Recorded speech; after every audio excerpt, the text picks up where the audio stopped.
Alhamdulillah, puji dan syukur kita sama-sama rafakkan kepada Allah Subhanahu wa taala pada pagi yang berbahagia. Pada hari ini kita semua masih lagi diberikan keizinan dan kekuatan untuk melakukan amal ketaatan.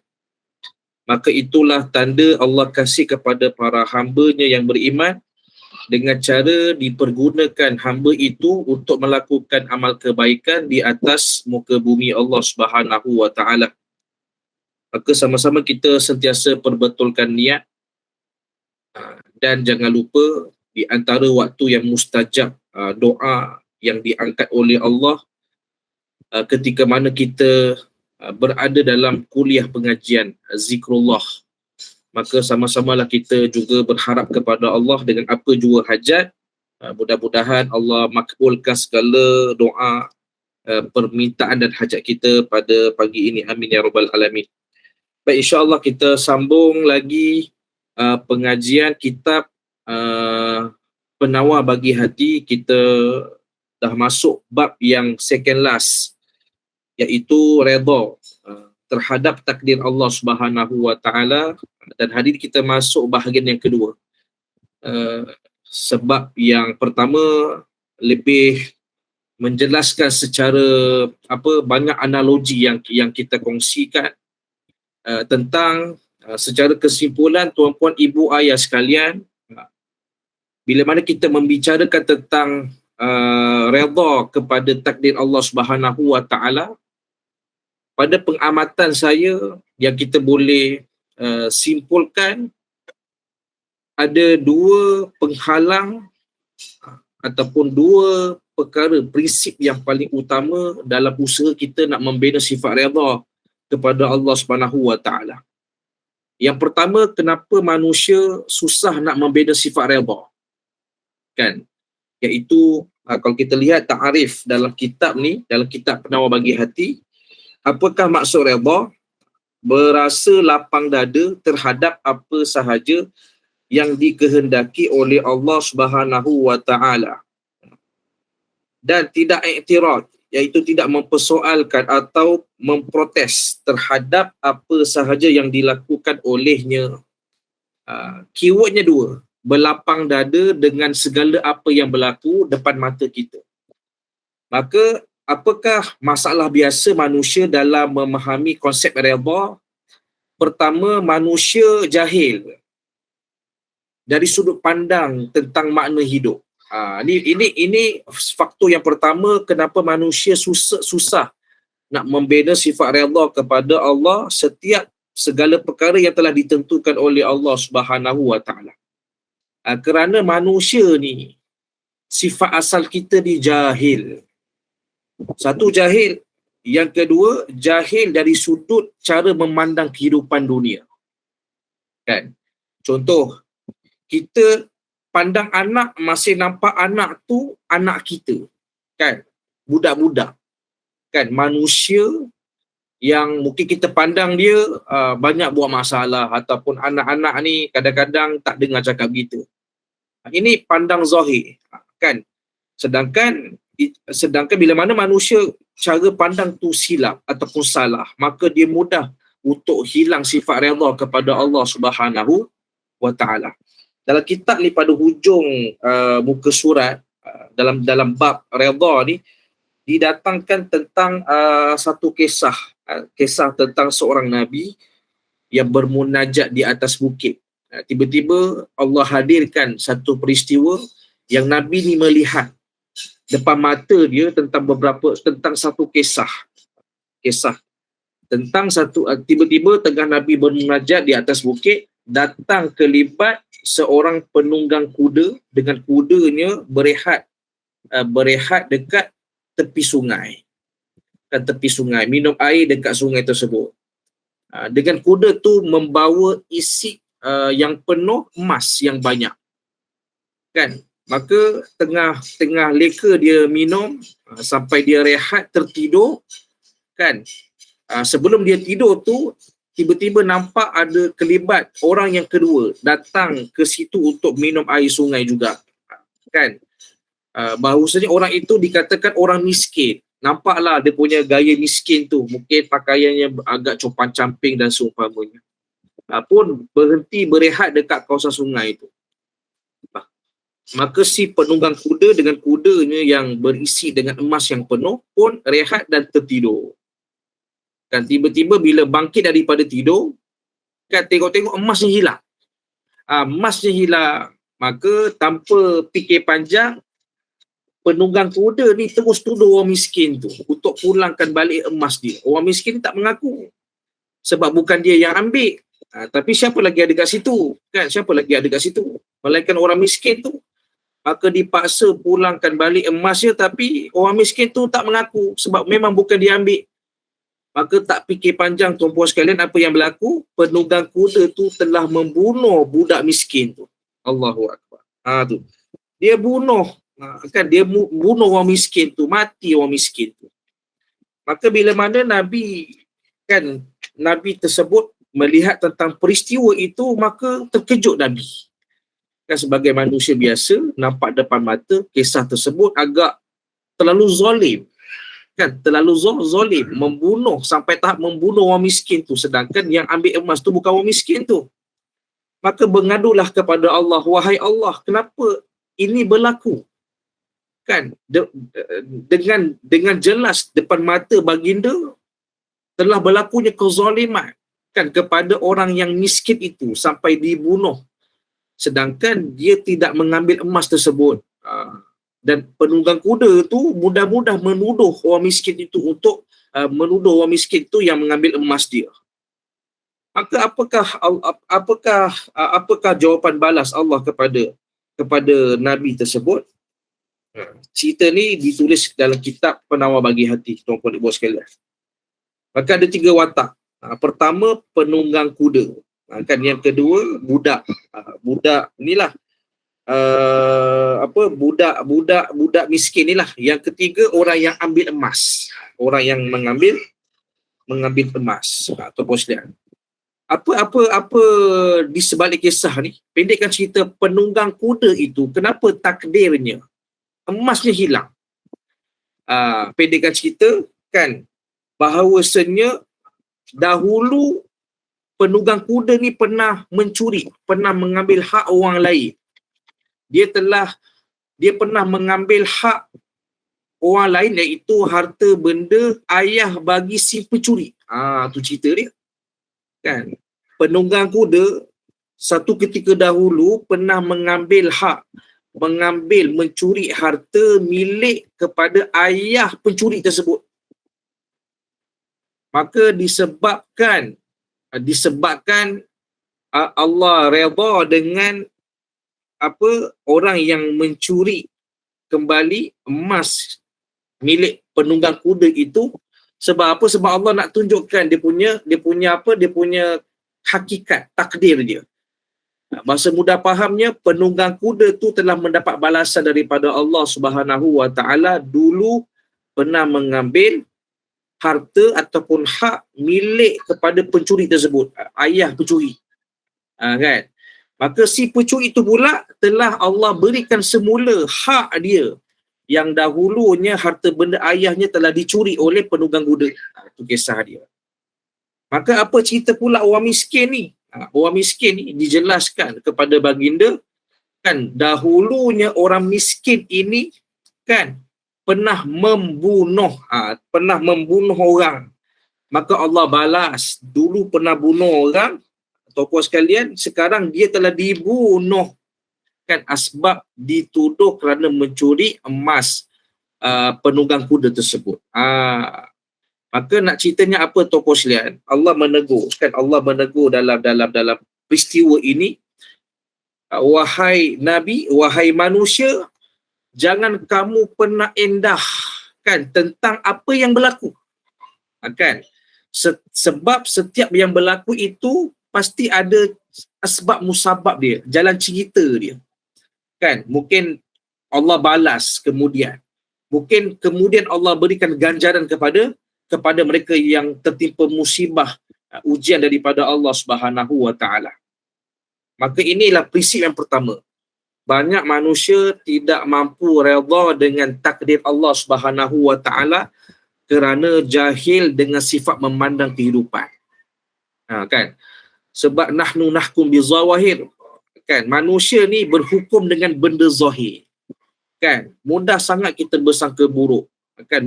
Mudah sangat kita ni berprasangka dengan apa yang kita lihat depan mata kita. Sebab tu hati-hati tuan-puan sekalian, Allah Subhanahu wa taala jadikan mata kita ni sifatnya bias. Tahu tak bias?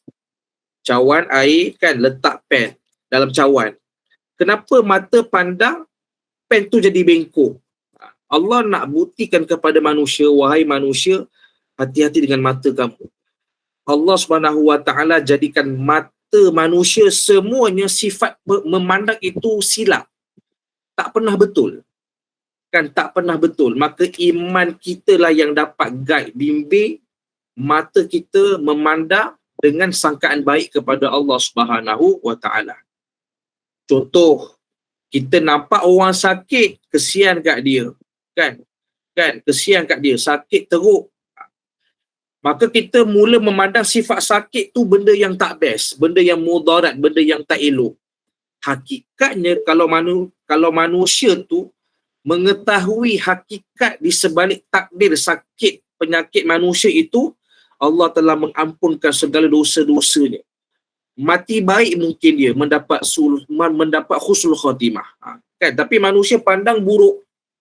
Maka kita kena faham tuan-puan sekalian, dalam prinsip orang beriman di dunia ini, apa yang berlaku tidak pernah benda buruk. Kan? Dekat dunia tidak ada istilah takdir yang buruk. Semua yang berlaku itu baik di sisi Allah Subhanahu wa taala. Sebab tu berkatanya satu kalam orang bijak pandai disebut, ketika mana aku berdoa kepada Allah Subhanahu wa taala dan Allah kabulkan doa aku, maka aku mengucapkan kalimah alhamdulillah kepada Allah. Namun sekiranya aku berdoa kepada Allah dan Allah tidak makbulkan doa aku, maka aku akan berganda-ganda bersyukur kepada Allah Subhanahu wa taala. Kenapa macam tu? Allah makbulkan doa kita, alhamdulillah. Allah tak makbulkan doa kita, sepatutnya bukan fras. Bukan kita rasa macam kecil hati, kita rasa macam putus asa, dah. Orang beriman akan berganda syukur kepada Allah. Kenapa kena berganda bersyukur kepada Allah Ta'ala?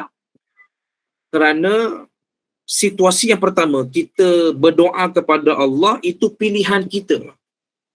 Tetapi situasi yang kedua, kita berdoa kepada Allah, Allah tak berkehendak, Allah tak benarkan, Allah tak izinkan, Allah tak makbulkan doa kita. Maka itu pilihan daripada Allah.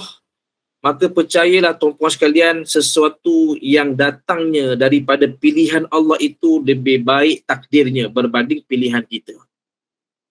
Ni cara pandang orang yang beriman. Maka orang-orang yang faham konsep memandang kehidupan, kan kejahilan itu dibuang dengan sifat kebenaran, membenarkan dengan janjinya kekuasaan Allah Subhanahu wa taala kepada orang yang soleh, orang yang beramal, orang yang beriman kepada Allah, maka dia akan mendapat kelebihan sifat redha dengan takdir Allah Subhanahu wa taala. Satu. Yang kedua, kenapa manusia kalah dengan sifat redha, ataupun dalam bahasa lain, senang sangat tak redha, senang sangat rasa galat, rasa macam fras, kan, mungkin dengan hajat dia, impian hidup dia nakkan sesuatu tapi Allah tak beri, maka fras dia. Apakah faktor yang kedua tuan-puan sekalian? Kerana syahwat, syahwat yang membelenggu roh kita. Contoh, nak tahu kita punya roh ni dibelenggu dengan iman ataupun syahwat, tengok kita punya ibadah pada waktu tahajud, waktu sepertiga malam. Kenapa ada orang waktu tengah malam lebih best tidur sampai subuh? Kan ada orang lain waktu tengah malam itulah tidur tak best, yang best bangun malam. Kenapa jadi macam tu? Bergantung pada sifat syahwat kita, nafsu kita, kan? Maka orang-orang yang dibelenggu dengan nafsu syahwat yang buruk, yang nafsu yang tak baik, maka akan menarik apa dia? Tidur tu lagi best berbanding bangun malam. Kan? Berbanding bangun malam. So rumusan atau boskan, siapa yang bila waktu tahajud tu tidur lagi best berbanding bangun malam, maka itulah situasi roh kita dibelenggu dengan syahwat, dengan hawa nafsu yang menidakkan kita beribadah kepada Allah. Namun bersyukurlah bagi mereka yang waktu tahajud, kan, dia memang tak selesa tidur lama, kan, dia suka bangun malam, kan. Ada orang bangun pukul 3, pukul 2:30, pukul 4 dah bangun dah, straight sampai subuh bermunajat kepada Allah. Maka memberikan satu isyarat bahawasanya rohnya itu, kan, telah terhakisnya nafsu syahwat, menidakkan, melawan nafsunya, kan, dengan cara beribadah kepada Allah Subhanahu wa taala. Maka ni dua prinsip. Pertama, cara nak membina sifat redha kepada Allah. Prinsip yang pertama apa dia? Tuan-puan sekalian, kena betulkan cara pandang kita. Kena sentiasa bersangka baik, kan. Apa aku pandang ni tak betul. Contoh, mak marah, jangan nampak marah. Nampak di sebalik marah tu kenapa? Mungkin mak mulut marah tapi hati tu sayang, hati tu risau, kan. Maka sentuh pada jiwa anak tu. Tapi bila mana anak memandang mak ayah marah ataupun suami marah, kan, nampak semata-mata isteri tu muka monyok, maka kita akan dibelenggu dengan sangka buruk, kan, syahwat sangka kepada manusia. Maka lama kelamaan apa yang berlaku kita tak boleh terima. Tak bersyukur dengan suami yang ada, tak bersyukur dengan apa sekadar yang isteri kita mampu berikan kepada kita. Dia akan banyak menolak kebaikan. Sebab apa? Buta cara pandang. Yang kedua, prinsip dalam kita nak membina sifat redha, kena buang kita punya, bukan buang, kita kena lenturkan kita punya nafsu syahwat kita, kan. Kena kikis, kena hakis. Caranya macam mana? Banyakkan beribadah kepada Allah. Dengan beribadahlah akan mengikis, akan menghakis kita punya nafsu syahwat kita terhadap keseronokan dunia ataupun sebab manusia akan diuji dengan benda yang dia suka. Maka siapa yang suka pada sifat kaya akan diuji dengan kekayaan. Tak kaya resah, kan. Dia bekerja pulun bagai nak arak, tiba-tiba tak capai target sale ataupun dia berniaga, tak capai jualan yang dia nak, maka dia down. Dia rasa macam letih, dia akan mula rasa macam putus asa. Hati-hati, manusia akan diuji pada benda lemah dia.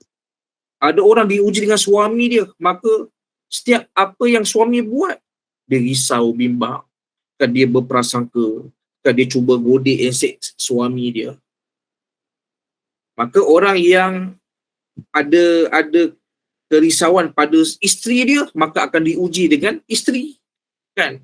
Isteri, mungkin cengih ke ataupun buat hal ke, kan, maka dia mudah rasa macam tak bersyukur, tak nampak kebaikan isteri, lupa pengorbanan dia, kan, yang bersalingkan anak-anak kita, mudah.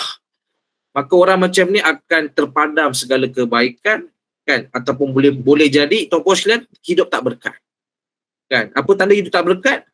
Tak cukup, tak tenang, tak pernah rasa puas. Ini kesan bila mana tidak ada nilai redha dalam hati manusia. Muslimin Muslimat, berkata juga Syekh Abdul Qadir dalam membahaskan tentang tajuk redha dengan takdir Allah Subhanahu wa taala, apa dia, iaitu apakah 4 tanda orang yang mendapat redha Allah. Nak tahu ibu ayah, saya sendiri, Allah redha kita ataupun sebaliknya, ada 4 tanda. Okey, yang pertama apa dia? Tanda orang yang mendapat redha Allah Subhanahu wa taala, kata Syekh Abdul Qadir, yang pertama, Allah Subhanahu wa taala akan sentiasa berikan pada dia taufik. Allah berikan padanya kekuatan untuk melakukan kebaikan. Itu tanda Allah redha. Siapa yang terhalang semayang awal waktu, kan, berbakti pada suami, isteri, anak-anak dia, kan, apa lagi, Siapa yang terhalang daripada baca Quran 1 hari 1 juzuk, 1 hari 1 makra', terhalang daripada selawat 1000, istighfar 100, terhalang daripada bersedekah, kan? Maka itu tanda-tanda awal tidak diredai hidupnya oleh Allah Subhanahu wa taala. Maka apa kesan tidak diberi taufik? Disibukkan dengan masalah. Kan, disibukkan daripada perkara yang bersifat duniawi. Tidak ada nilai pahala, nilai akhirat. Disibukkan dengan benda-benda yang nilai kecil. Kan, buat apa-apa, duk fikir apa return, apa profit.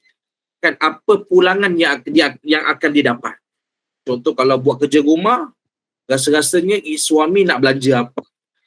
Akan disibukkan dengan benda-benda macam tu. Nilai yang kecil.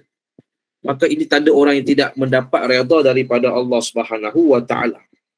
Tidak ada masa untuk berbuat baik.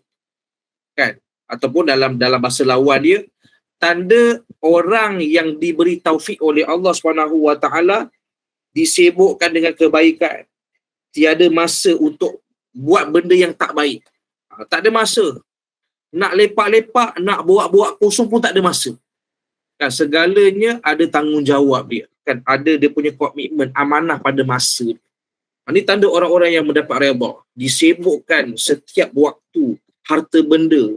Kan, diri dia itu semata-mata beribadah kepada Allah Subhanahu wa taala.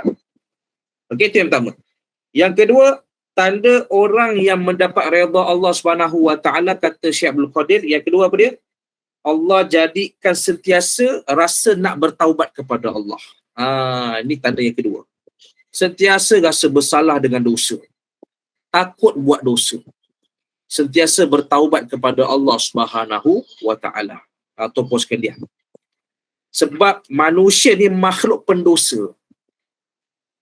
Kan, sebab itu orang yang apa kekuatan orang itu bertaubat kepada Allah? Rasa berdosa.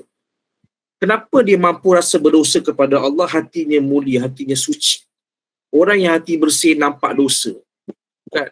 Buat baik pun rasa, tuan-puan sekalian, bukan kebaikan. Bahkan kadang-kadang buat baik itu pun bukan untuk kepentingan diri dia, tetapi untuk menghapuskan dosa yang banyak kepada Allah Subhanahu wa taala. Sebab tu konsep pergi umrah. Kan, kita buat ibadah haji. Dan kenapa ibu ayah kena ikhtiar berusaha?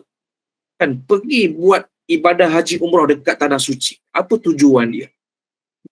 Yang paling besar dekat sana ada dua kelebihan.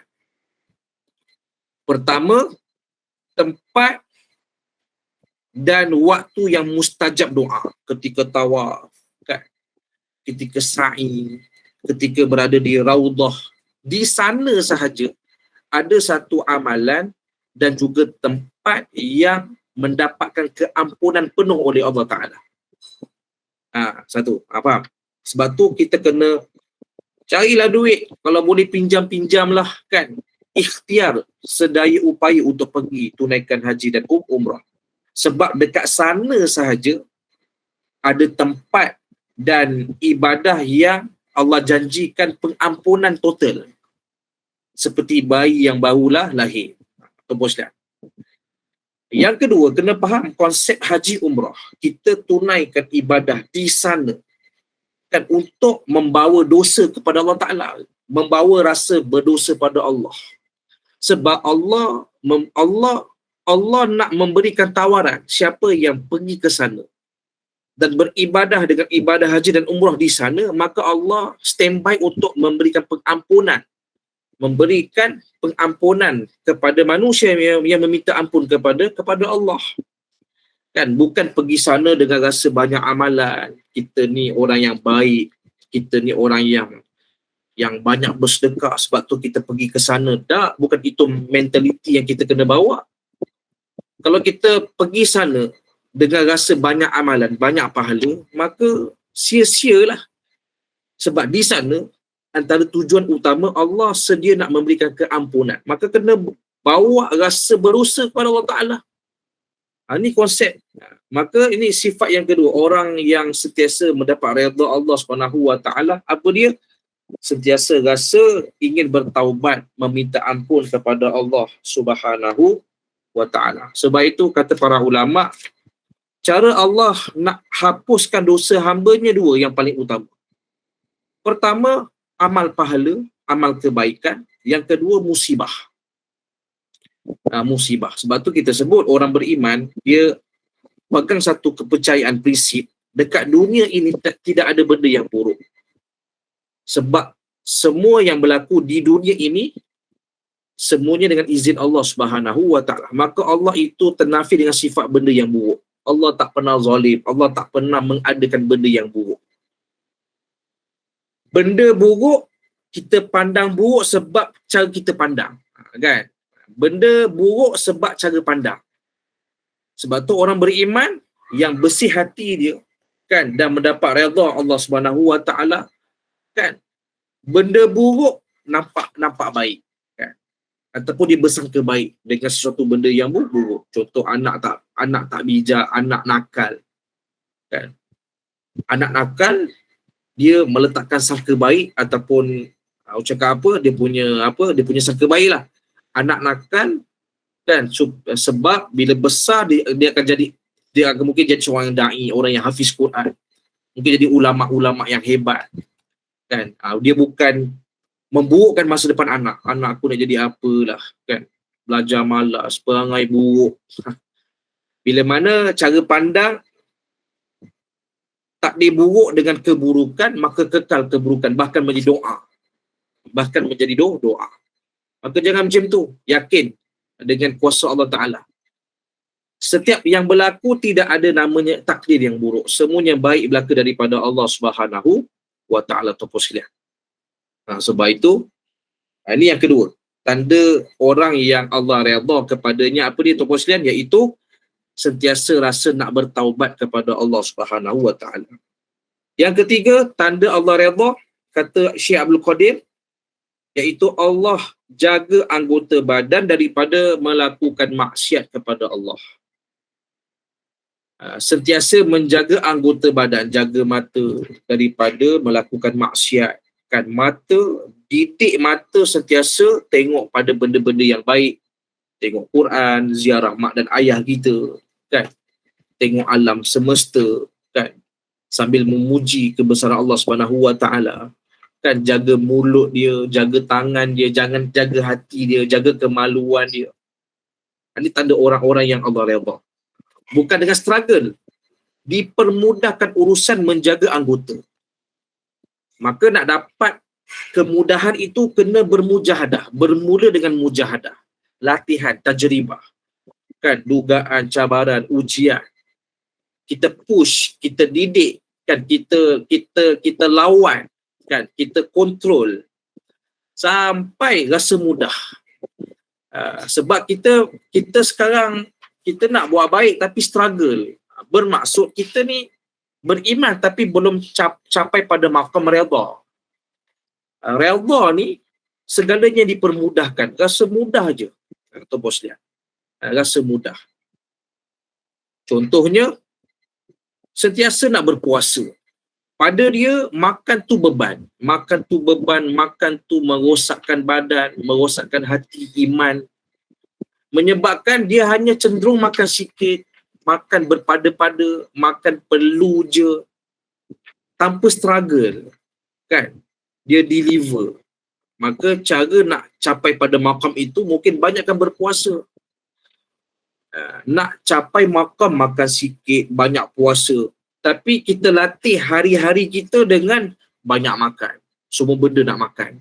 Makan banyak, sikit-sikit makan. Maka tidak membuahkan anggota yang redha kepada Allah Ta'ala. Itu cara dia. Mata didik, kurangkan tidur, kan. Didik mata, paksa mata pandang Quran, kan, pandang masjid, kan, pandang muka suami, kan, pandang muka isteri, muka anak-anak. Pandang tu maksudnya bukan pandang kosong. Berikan perhatian. Anak susah, pandang, bantu bimbing, bukan main handset. Baru kita dapat maqam redha tu. Buat baik lepas daripada sifat redha itu mudah, tak struggle. So kita ni pada fatrah struggle. Saya pun masih struggle lagi, banyak benda struggle. bangun malamnya, beri perhatian pada anak-anaknya. Kadang-kadang buat kerja, anak cakap kita sambil buat kerja. Macam mana kita nak dapat maqam redha daripada Allah Subhanahu Wa Taala? Maka asas yang ketiga, tanda kita redha Allah Subhanahu Wa Taala apa dia? Terpujian, iaitu dipelihara anggota badannya daripada melakukan maksiat kepada Allah Subhanahu Wa Taala. Soalan ke macam banyak respon ini. Macam mana nak start ibadah kalau tak biasa buat? Contoh solat malam, Ustaz. Baik. Nombor satu, jaga ibadah yang Allah macam sulit. Macam mana nak start? Start dengan kecil dan start ibadah secara kecil. Maksud kecil apa? Mula dengan bangun awal lah. Kan bangun awal. Ulama dah buat satu tertib. Mula dengan 3 hari. Dah berjaya 3 hari, naik 7 hari. 7 naik kepada 21 hari. 21, 40 hari. Kan? 40 hari ni lazimnya kita akan mendapat ibadah yang istiqomah. Sebab tu orang pergi haji nak dapatkan rutin yang istiqomah sampai bila-bila balik Malaysia, kan, berubah dia sampai mati dia. Istiqomah perubahan hijrah dia. Lepas tu lazim orang pergi haji ni 40 hari. Walaupun selesai dia punya ibadah haji tu mungkin mengambil masa 20 hari ataupun 20 lebih lah biasa hari kan. Tapi orang akan extend sampai 40 hari. Dia ambil package untuk ibadah haji 40 hari. Sebab apa? Memang tu hadis Nabi. 40 hari ni lazimnya kita akan mendapat istiqomah dalam ibadah. Maka caranya puan Intan, macam mana nak start ibadah kalau tak biasa buat? Jangan mula dengan banyak. Kan, mula dengan sedikit. Kan? Satu. Yang kedua, mulakan dengan ibadah yang afdal. Kan, ibadah yang afdal tu posnya. Contohnya solat fardu. Kemudian solat sunat rawatib, qobliyah ba'diyah. Itu yang afdal. Sebab dekat akhirat Allah tanya solat fardu. Allah tak tanya solat sunat. Solat sunat inilah yang menutupi fardu. Sebab tu kata para ulama, afdal solat sunat adalah solat rawatib, qobliyah ba'diyah.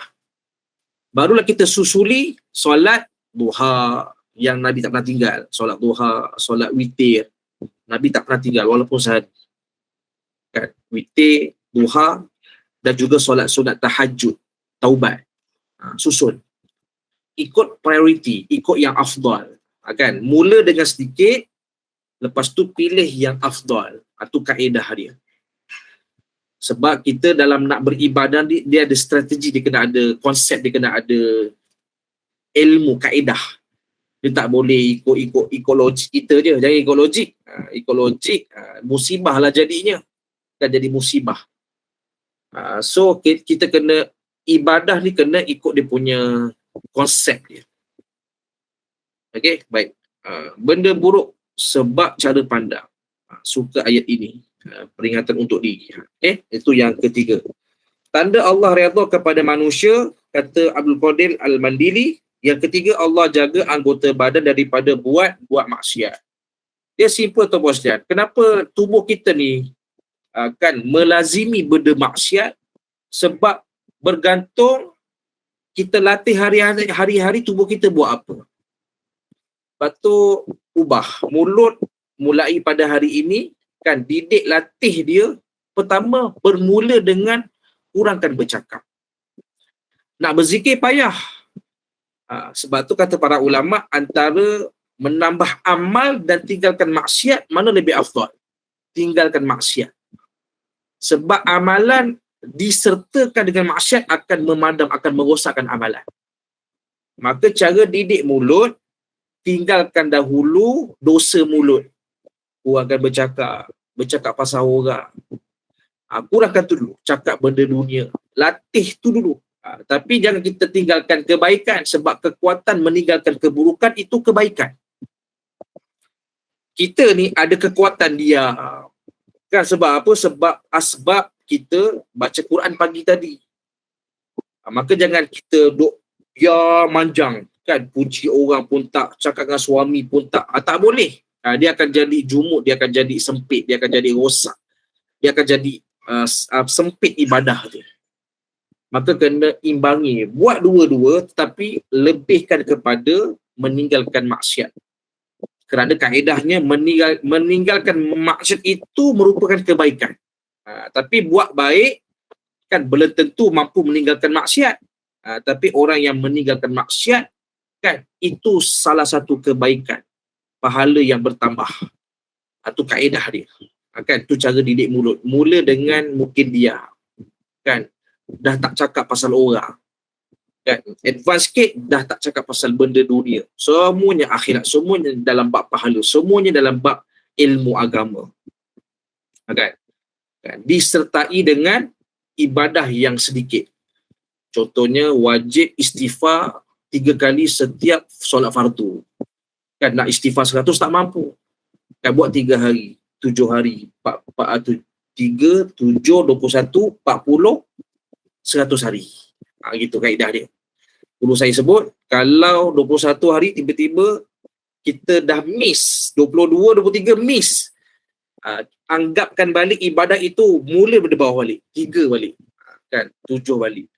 Lama kelamaan, percayalah, dalam banyak-banyak kita latih ibadah harian kita akan kekal mungkin 4-5 ibadah. Istiqomah sampai mati. Sebab kena faham konsep kita nak beramal bukan letak pada banyak, tapi berkat.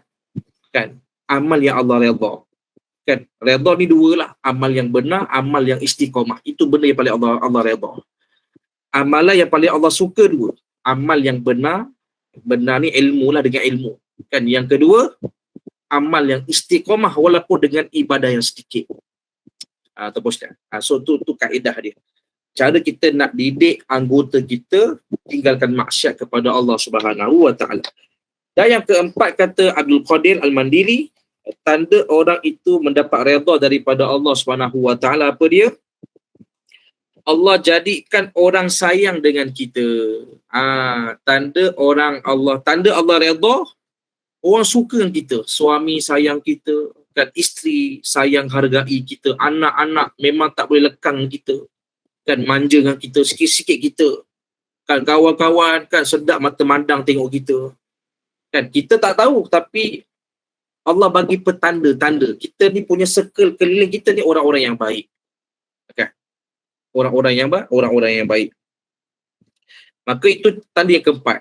Allah jadikan orang sayang dengan kita. Apa cara dia? Tak suka cerita kelemahan orang-orang yang soleh, orang-orang yang sifatnya ulama, orang-orang yang baik. Kan? Maka cara kita nak orang sayang kita, suka kita, Syekh Abdul Qadir ajar kita, yang pertama, apa dia? Jangan cerita kelemahan, keburukan. Ya betul, manusia pasti ada keburukan dan kelemahan. Tapi tak suka cerita. Kita akan cuba lupakan, kalau boleh lupakan. Kita sembunyikan. Memang hakikatnya manusia semuanya ada kelemahan, ada dosa. Tapi kita tak bayangkan kelemahan itu. Kita tutup, kita lupakan. Kan kita tak cerita. Apatah lagi kita nak berkongsi dengan orang lain. Maka insya-Allah siapa yang melazimi, seboleh mungkin tutup aib dia. Kan tutup kelemahan kawan-kawan dia, suami dia, kan anak dia. Contohnya anaknya tak pandai baca ataupun anak dia tak boleh baca Quran dengan bagus. Kita jangan suka bercerita-cerita dengan orang sembarangan. Kan? Mungkin dia boleh pegang rahsia kita 3 bulan tapi tidak setahun. Setahun kemudian dia cerita pasal anak kita. Dia cerita balik pasal rumah tangga kita. Maka hati-hati dalam kita nak bercerita tentang manusia. Satu. Yang kedua, makin kenal Allah, makin sibuk buat baik. Kan? Makin kenal Allah, makin sibuk buat baik. Maksudnya apa dia? Tanda. Kan? Nak orang baik yang kita, kan? Maka kita kena sentiasa berbuat baik pada orang lain. Contoh, kenapa suami mesti kena lebih kurang dengan isteri kita?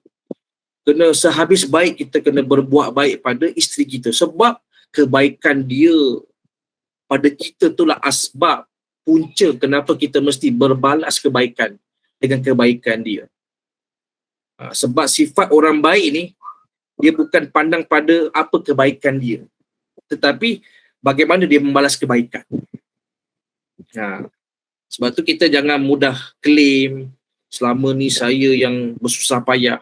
Ni bukan tanda orang baik. Orang baik sibuk fikir macam mana nak balas kebaikan. Orang baik sibuk fikir macam mana nak balas kebaikan orang.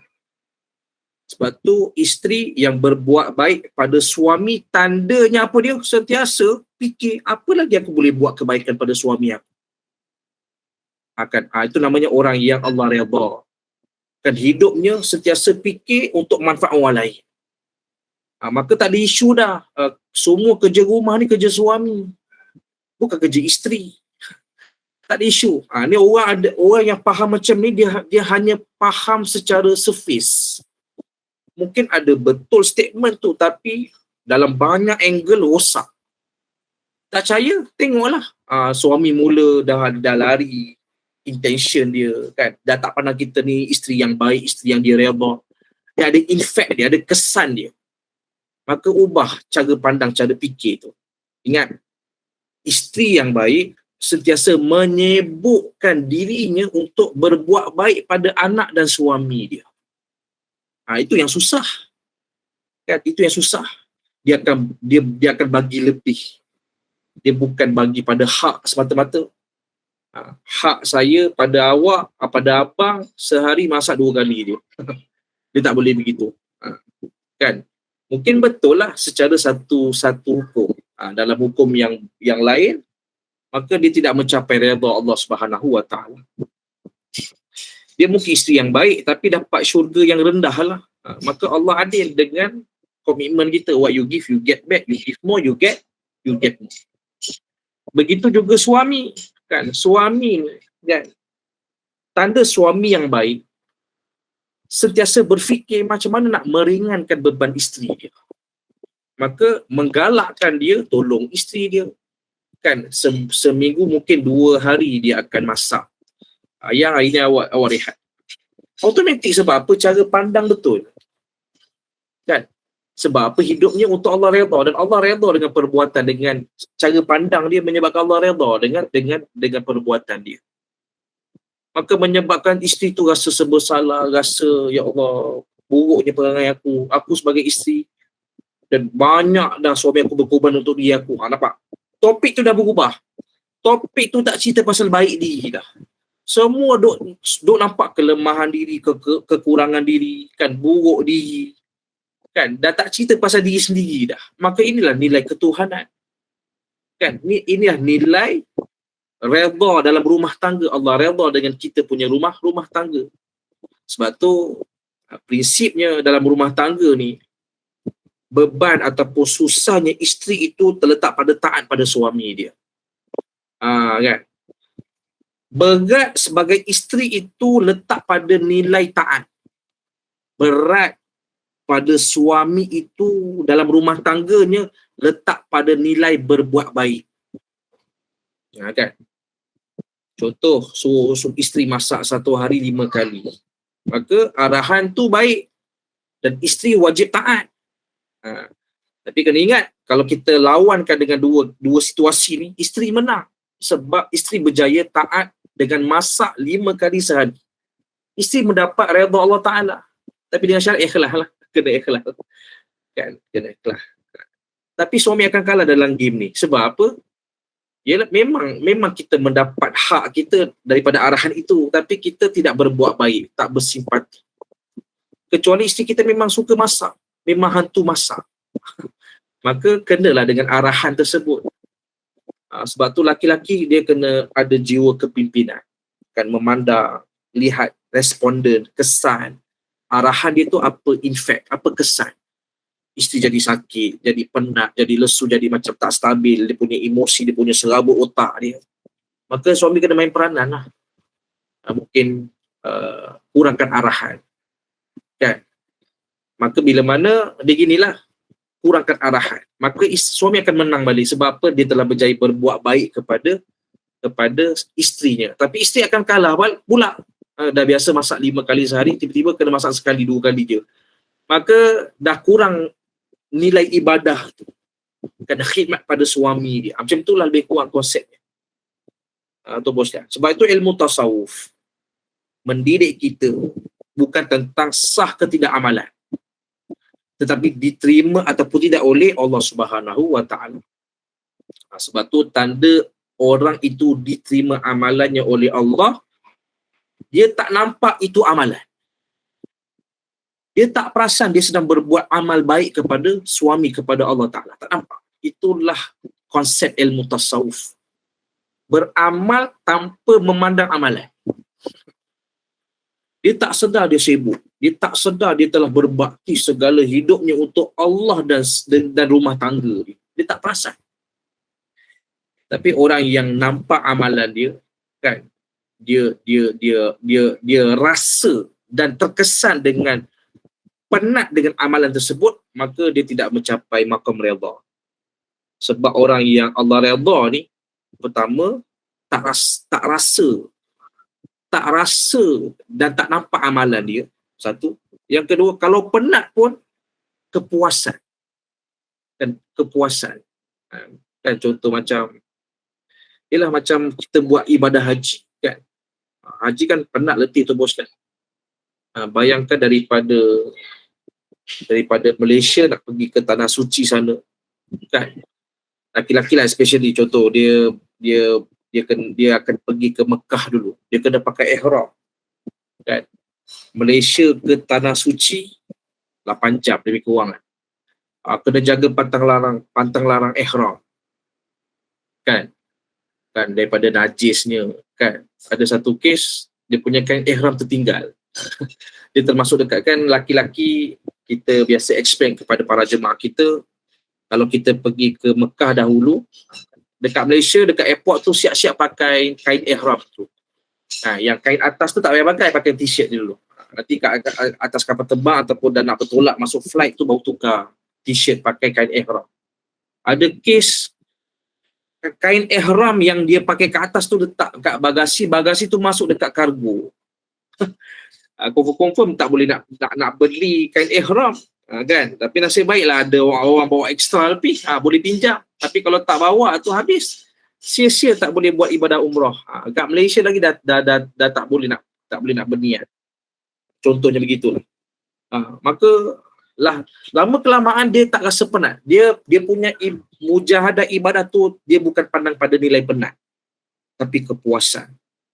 Sebab apa? Sebab dia beribadah dengan hati yang hidup, hati yang bersih, hati yang bersama dengannya itu Allah Subhanahu wa taala. Jadi tuan-puan sekalian, dan dalam kitab ni juga diceritakan tentang hikmah di sebalik peristiwa Nabi Musa dengan Nabi Khidir alaihissalam. Nabi Musa dan juga Nabi Khidir alaihissalam. Lupa. Kisah awal tadi tu kisah tentang Nabi Musa alaihissalam. Nabi Musa memang antara mukjizat baginda dapat bercakap langsung dengan Allah Taala. Kan? Itu memang mukjizat Nabi Musa. Nabi Musa boleh bercakap dengan suara zat Allah Taala. Kan Nabi Musa. Maka Allah mengisahkan tentang di sebalik peristiwa tadi tu, tentang penunggang kuda, tentang orang miskin, tentang orang yang mencuri kan harta penunggang kuda tadi tu. Allah yang explain kepada Nabi Musa alaihissalam. Last kisah yang kedua, Nabi Musa alaihissalam ketika mana dia bermusafir dengan Nabi Khidir alaihissalam. Kan tentang 3 peristiwa, kan. Nabi Khidir kata, kamu jangan bertanya apa-apa sepanjang permusafiran mereka, kan, akan berlaku benda pelik, kamu jangan tanya apa-apa, kan. Kenapa Nabi Khidir buat begitu? Kan antara kisahnya tuan-puan sekalian apa dia? Kalau dalam buku tu ada cerita tentang 3, kan. Pertama, Nabi Khidir tebuk perahu orang miskin. Kan yang kedua, dia bunuh kanak-kanak dekat satu perkampungan. Kan? Yang ketiga, menegakkan kembali rumah ataupun dia baiki rumah, kan, 2 anak yatim tu. Maka apa kisah tu bos dia? Nabi Musa pun ikut bermusafir dengan Nabi Khidir sampai satu tempat, kan, naik perahu. Kan tiba-tiba Nabi Khidir alaihi salam bocorkan perahu orang miskin tu. Kan? Apa hikmah dia? Habis cerita itulah maka diceritakan kembali apakah di sebalik peristiwa yang dilakukan oleh Nabi Khidir. Kenapa Nabi Khidir bocorkan perahu orang miskin itu? Sebab apa? Sebab dekat depan sana ada raja yang zalim, yang memang kerja dia akan rampas semua perahu yang lalu dekat kawasan situ. Maka sebelum raja tu dapat rampas perahu orang miskin tu, maka dibocorkan dahulu sampan perahu orang miskin tersebut supaya tidak dirampas perahu dia. Yalah, boleh repair balik kan, boleh repair balik kalau bocor pun kan. Tu hikmah dia. Satu. Yang kedua, peristiwa Nabi Khidir bunuh kanak-kanak. Dan dia bunuh kanak-kanak ni. Maka apa jawapan Nabi Khidir kepada Nabi Musa? Kanak-kanak ni merupakan orang kafir yang ketika mana nanti dia dewasa dia akan menjebakkan mak ayahnya itu ke kancah kekafiran. Budak ni kafir, maka dibunuh daripada umur kecil lagi. Sebab apa? Budak ni bila besar nanti dia akan boleh menyebabkan mak ayahnya itu juga turut menjadi mak ayah yang kafir kepada Allah Subhanahu Wa Taala. Maka dibunuh siap-siap budak. Dua. Yang ketiga, tuan-puan sekalian, datang satu perkampungan kan, diminta untuk hidangkan makanan lah sebagai tamu, tapi tak ada seorang pun endahkan, ni Nabi Musa dengan Nabi Khidir. Tiba-tiba Nabi Khidir nampak ada satu pondok rumah yang buruk, maka Nabi Khidir repair sampai tegak balik rumah tu, cantik rumah tu. Tetapi tidak mendapat pembalasan. Tak ada orang kampung pun macam berterima kasih, layanan, kan, kesian, bagi upah ke, bagi makan minum ke, tak ada. Maka ditinggalkan begitu saja rumah tersebut setelah dibina siap. Maka apa hikmahnya? Apa jawapan Nabi Khidir kepada Nabi Musa? Sesungguhnya rumah itu milik dua orang anak yatim piatu. Rumah anak yatim, silap. Rumah dua orang anak yatim. Dalam bawah rumah tu ada harta benda yang harta karun yang banyak kan, ada banyak tersimpan harta benda kan yang banyak. Maka aku bina rumah itu supaya mereka ketika mana nanti mereka dewasa nanti mereka akan mendapat ilham lah untuk dapatkan kembali harta yang tertanam dekat bawah rumah mereka tu sendiri. Sebab ayah mereka itu orang yang soleh. Sebab ayah yang soleh itu, maka dipelihara kehidupan dua anak yatim ini, tuan-puan sekalian. Maka bila besar nanti mereka akan mendapat kebaikan daripada harta tersebut. Ini namanya ilmu laduni, tuan-puan sekalian. Ilmu laduni. Sebab tu dalam kitab ini juga menjelaskan tentang di antara cara kita nak mendapat redha Allah Subhanahu Wa Taala apa dia? Iaitu menghormati, memuliakan orang soleh kan, dan juga para awliya dan ulama. Ini tanda juga yang kelima. Kalau kita boleh tambahlah. Yang kelima, tanda orang redha, Allah redha apa dia? Memuliakan orang soleh, ulama dan juga awliya. Apa kelebihan orang soleh? Dalam hadis Nabi sebut, berhati-hatilah kamu dengan firasat orang mukmin, orang soleh. Sebab orang soleh ni kena tepat pada doa dia kan, dia punya tajam firasat dia boleh mustajab doa. Maka hati-hati dengan orang baik. Orang baik ni kadang-kadang doanya tepat. Maka hati-hati tu bos dia. Yang kedua, hormatilah, muliakanlah ulama. Dalam hadis juga Nabi sebut ulama ni apa dia punya luar biasa dia, dagingnya racun. Maksud kata siapa yang menghina, maka bala tu akan kena balik kepada orang yang menghina para alim ulama. Lebih dahsyat dia punya kafarah, dia punya azab dia. Orang soleh ni kan, doanya tepat. Ulama ni orang kutuk je, orang tak muliakan dia saja kan, maka beracun, rosak kan orang yang mengutuk, orang yang menghina para alim ulama. Sebab ulama ni merupakan kekasih Allah Subhanahu Wa Taala. Yang ketiga, para wali Allah, wali kan, wali iaitu wakil ataupun kekasih Allah Subhanahu wa taala. Maka muliakan para wali, hormati para aulia, para wali-waliullah. Sebab kata para ulama, wali ini pasak muka bumi Allah Taala. Ada wali ni memang tugas dia kan, ibadahnya itu menjaga gunung. Ada wali itu dia punya karomahnya menjaga laut. Kan? Ada wali ni karomahnya menjaga daratan. Sebab tu kenapa zaman sekarang air melimpah ke darat, darat merekah, kan, gunung bergegar, berkecai, sebab telah dimatikan banyaknya ulama dan juga banyaknya para aulia. Mati dengan dua maksud. Pertama, mati jasad, maka tidak ada pengganti mereka ini. Yang kedua, mati sebab tidak dimuliakan lagi oleh manusia. Maka bila mana kekasih Allah itu dimaki, dicaci, tidak dimuliakan oleh manusia biasa, maka murka Allah kepada kita. Allah isytiharkan perang bagi mereka yang memusuhi para ulama dan juga para aulia.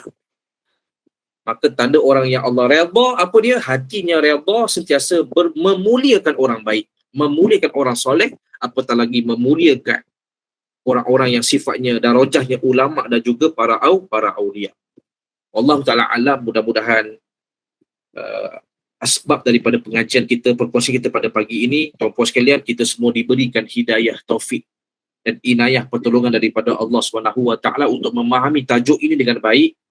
Dan yang kedua, kekuatan untuk beramal dengan ibadah yang boleh membina, mendatangkan redha Allah kepada kita semua, insya-Allah. Mohon maaf terkasar bahasa, terlanjur bicara, hanya Allah Ta'ala saja dapat menyempurnakan perbahasan kita pada pagi ini. Aku qouli hadza wa astaghfirullah, tasbih kafarah dan suatu aswanakallahumma wa bihamdika asyhadu an la ilaha illa anta astaghfiruka wa atubu ilaik. Bismillahirrahmanirrahim. Wal 'asri innal insana lafi khusr illa alladziina aamanu wa 'amilus solihati wa tawassaw bil haqqi wa tawassaw bis sabr. Assalamualaikum warahmatullahi taala wabarakatuh. Takbir, Allahu akbar.